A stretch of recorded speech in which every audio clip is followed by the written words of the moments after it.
నిఖితను ప్రేమించినటువంటి ప్రేమికుడు అజయ్ కూడా మనతో పాటు ఉన్నారు. అసలు ఏం జరిగింది అనే దాని మీద కూడా అజయ్ని అడిగి మనం తెలుసుకునే ప్రయత్నం చేద్దాం. చెప్పు అజయ్, అసలు ఏంటి, ఎలా జరిగింది ఈ వ్యవహారం అంతా? నిఖిత నీకు ఎప్పటి నుంచి పరిచయం? మీ ప్రేమ ఎప్పటి నుంచి మొదలైంది? 9th క్లాస్ని ఆ అమ్మాయి 9th, నేను ఇంటర్ ఉన్నప్పుడు టాంచి లవ్ చేసుకున్నాము 3 years నుంచి.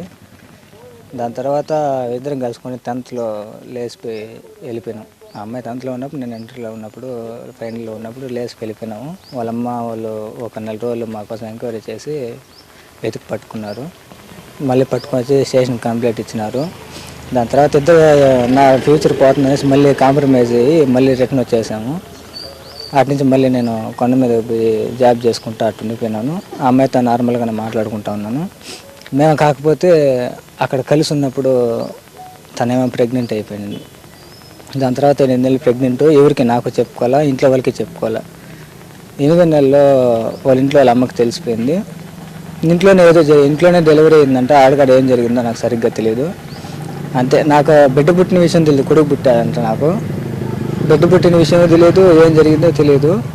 నేను డ్యూటీ బేస్ వచ్చాను అంతే. ఆ రోజు నైట్ నన్ను స్టేషన్కి తీసుకొని ఏం జరిగిందని చెప్పలేదు. అటు నుంచి మళ్ళీ నేను సబ్ జైల్లోకి పోయాను.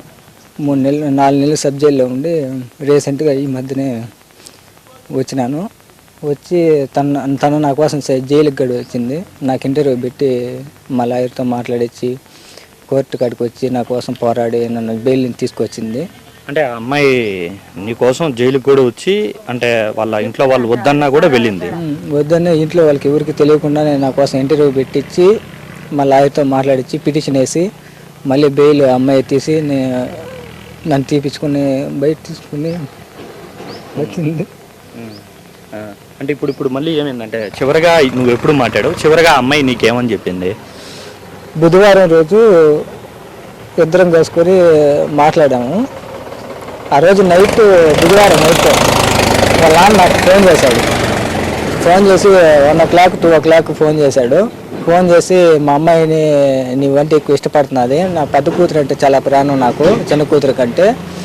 ఆ అమ్మాయిని నేను పంపించేస్తాను, నువ్వు ఎలా చూసుకుంటావు, నువ్వు ఎలా అమ్మాయిని పోషిస్తావు, నువ్వేం జాబ్ చేస్తున్నావు అని అడిగారు. నేను అన్నీ చెప్పాను. కొండమేళ్ళ అడుగుంట్లో కౌంటర్ ఆపరేటర్ జాబ్ చేస్తాను అన్నీ చెప్పాను. నాకు ఇంత ఉన్నది, ఇంత ఆస్తుంది, ఎగ్ చూసుకుంటా పూలో పెట్టి చూసుకోమని అట్టయితే చెప్పినారు. నేను చూసుకుంటాను, నాకు తల్లి లేదు, నాకు అమ్మ లేదు, నాకు అడిగి పంపిస్తే మా అమ్మలా చూసుకుంటాను కానీ నేను చెప్పాను.